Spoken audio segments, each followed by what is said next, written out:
Bonjour, je m'appelle Irina Andianarain, je suis originaire de Saint-Denis, j'ai 24 ans et je suis volontaire de solidarité internationale au sein de la représentation de l'Organisation internationale de la francophonie pour l'océan Indien, donc basée à Antananarive, Madagascar.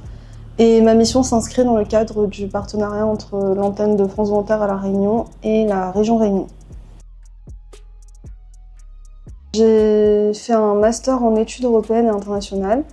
Et avant ça, j'ai fait une double licence en sciences de la Terre et en études chinoises. Et durant mon parcours universitaire, j'ai eu l'occasion de faire des stages en Asie principalement, dont mon stage de fin d'études de master qui s'est déroulé dans une ONG qui œuvre pour la promotion des droits de l'homme en Asie du Sud-Est. Et c'est cette expérience qui a éveillé mon intérêt pour le domaine du développement et de la coopération. Déjà, à la fin de mes études, j'avais du mal à trouver un travail dans ces domaines-là, parce que la plupart du temps, on nous demande d'avoir une certaine expérience, chose que je n'avais pas encore. Et je me suis dit que le volontariat, ce serait une très bonne manière de m'engager sur des causes qui me tiennent à cœur, et en même temps de construire ma première expérience professionnelle. Donc c'est pour ça que je me suis tournée vers le volontariat. Au sein de l'EIF, je suis volontaire attachée de programme pour les projets dans le développement durable. Donc on a deux volets principaux, un volet sur le tourisme durable et un volet sur l'économie bleue. Et concrètement, je suis en charge de la mise en œuvre et du suivi administratif et technique de ces projets-là au sein de la région Océan Indien, donc à Madagascar, à Maurice, aux Comores et aux Seychelles.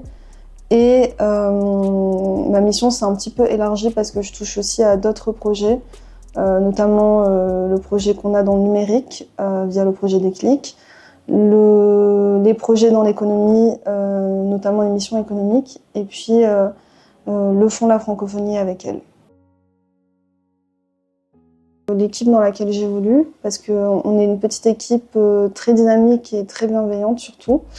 Et puis aussi, à chaque fois que j'ai l'occasion d'échanger avec des bénéficiaires, que ce soit des événements, des ateliers, etc., moi, ça me permet de voir concrètement les impacts des actions de l'OIF auprès d'eux. Et puis, ça donne du sens à ce que je fais et c'est ça qui me motive au quotidien. Donc, je dirais que la principale leçon que j'ai apprise, elle se rapporte au défi, qui reste l'adaptation.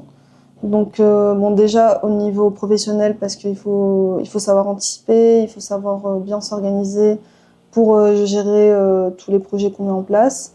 Et puis au-delà de ça, l'adaptation à Madagascar et notamment à Tana, parce que Tana est une ville très dynamique et en même temps très chaotique, où on a des réalités qui sont très complexes, on a énormément de pauvreté. Donc il faut savoir prendre du recul et puis faire la part des choses. Je dirais que j'ai appris à mieux me connaître, mieux savoir ce que je veux et puis à plus avoir confiance en moi. Que ce soit au sein de l'équipe, au niveau professionnel, parce que j'ai de la chance d'avoir une équipe qui a été très bienveillante et très soudée et qui m'a permis de faire mes preuves au niveau des projets qu'on met en place. Et puis aussi, j'ai pu acquérir des compétences dans la gestion de projet et puis dans le fonctionnement général d'une organisation internationale qui me seront très utiles pour la suite de mon parcours. Et au-delà de ça, j'ai pu faire de très belles rencontres à Mada, que ce soit au sein de l'équipe ou en dehors, les volontaires que j'ai pu rencontrer et puis d'autres personnes aussi qui ont rendu mon expérience très enrichissante et puis j'en garde de très bons souvenirs. Et puis je remercie France Volontaire de m'avoir donné l'opportunité de pouvoir effectuer cette mission de VSI à Madagascar.